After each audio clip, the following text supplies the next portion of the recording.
ಮುಂದೆ ಬಂದು ನೋಡಿ ಫಸ್ಟ್ ರೈಟ್ ಕೂಟ ಸೂರ್ಯ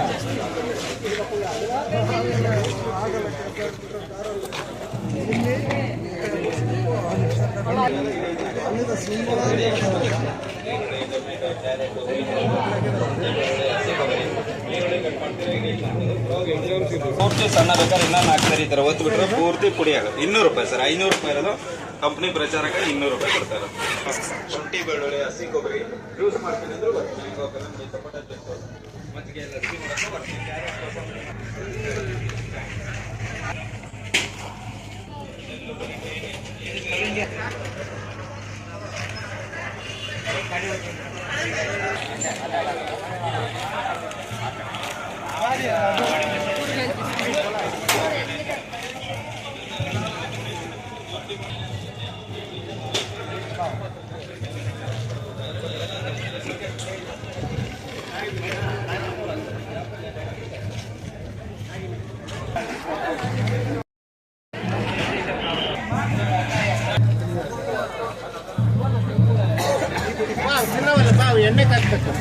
ನೋಡಿ ಇಲ್ಲ ಕಾಲಿಲ್ಲ ಕಾಲಿ ತಿನ್ರಿ ಸರ್.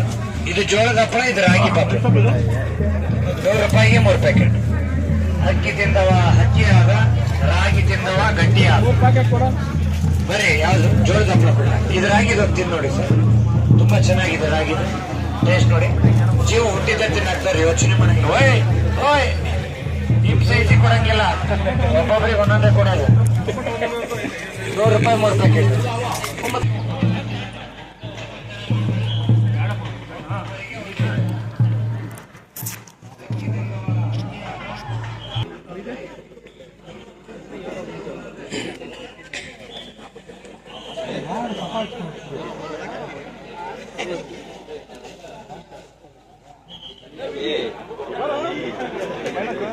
ಅವ್ರಿಗೆ ಫಸ್ಟ್ ಸ್ಟಾರ್ಟ್ ಮಾಡಿದ್ದ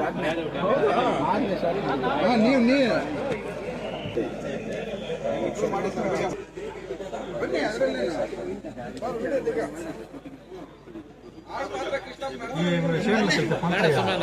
ಅವಾಗ ಎಲ್ಲ ಆಯ್ತು.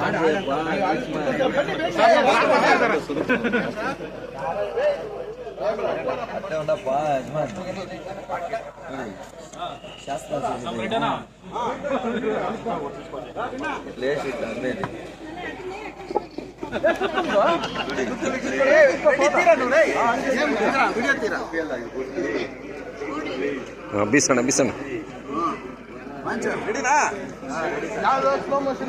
ಯಾವ್ದಾದ್ರು ಮಾಡೋ ನೀನು ಹತ್ರ ಬಾ.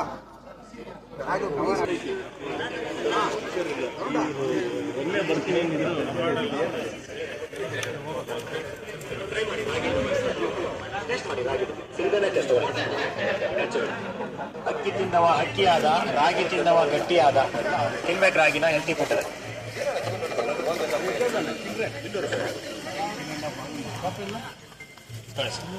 ಸರ್ 100 ರೂಪಾಯಿ 3 ಪ್ಯಾಕೆಟ್ ಸರ್. 100ಗೆ 3 ಪ್ಯಾಕೆಟ್ಸ್ ಬರುತ್ತೆ. 1 ವರ್ಷದ ಮಟ್ಟ ಇಡ್ಬೋದು ಸರ್, ಹಾಳಾಗಲ್ಲ.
ನೋಡು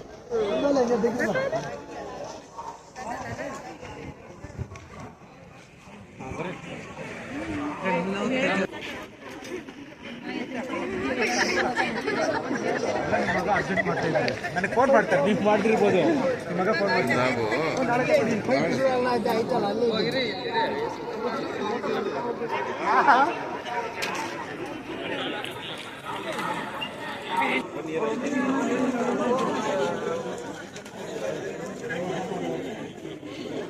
ನಾಳೆ ಬಂದು ಆಫೀಸಲ್ಲಿ ಬರ್ಬೋದಾ?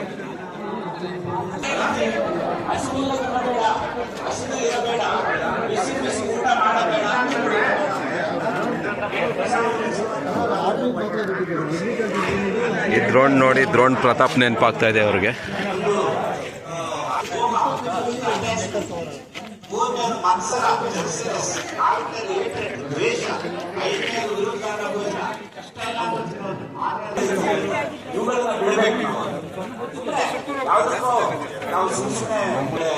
ಅದು ಬಹಳ ಮುಖ್ಯ.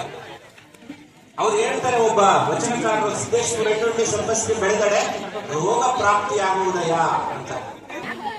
ಅದು ಒಂದು ಸುಸ್ಥಿತಿಯಲ್ಲಿ, ಒಂದು ಫಲವತ್ತಾಗಿ, ಒಂದು ಒಳ್ಳೆ ಪೋಷಕಾಂಶಗಳು ಇಲ್ಲ ಅಂದ್ರೆ ಅಂತ ಭೂಮಿಯಲ್ಲಿ ಏನೇ ಆಹಾರ ಬೆಳೆದ್ರು ಸಹ ಅದು ನಮ್ಗೆ ಆಟೋಮೆಟಿಕ್ ಆಗಿ ನೀವೇನು ರೋಗ ತರಿಸ್ಕೊಳ್ಳೋ ಅವಶ್ಯಕತೆ ಇಲ್ಲ, ಅದು ಬಂದು ಬಿಡುತ್ತೆ ಅಂತ. ಯಾಕೆ ಎರಡು ಈ ತರ ಬೇರೆ ಬೇರೆ ಕಡೆ ಇದೆ ಅಂದ್ರೆ ಸಾಹಿತ್ಯಿಕವಾಗಿ ಆಗಿನ ಕಾಲದಲ್ಲಿ 11ನೇ ಶತಮಾನದಲ್ಲಿ ಈ ಒಂದು ಭೂಮಿ ಯಾವ ತರ ಇರಬೇಕು, ಯಾವ ಧಾನ್ಯಗಳನ್ನು ತಿನ್ನಬೇಕು, ಯಾವ ರೀತಿಯಲ್ಲಿ ಆಹಾರ ಪದ್ಧತಿ ಇರಬೇಕು ಅನ್ನೋದ್ರ ಬಗ್ಗೆ ಹೇಳಿರೋದಕ್ಕೆ ಒಂದು ನಿಮ್ಮ ಮುಂದೆ ಇದನ್ನ ನಾನು ತರ್ತಾ ಇದ್ದೀನಿ. ಹೇಳ್ತಾರೆ, ಧಾನ್ಯಗಳು ಅವರು 3 ಕೆಟಗರಿಯನ್ನ ಮಾಡ್ತಾರೆ, 3 ವಿಭಾಗಗಳಾಗಿ.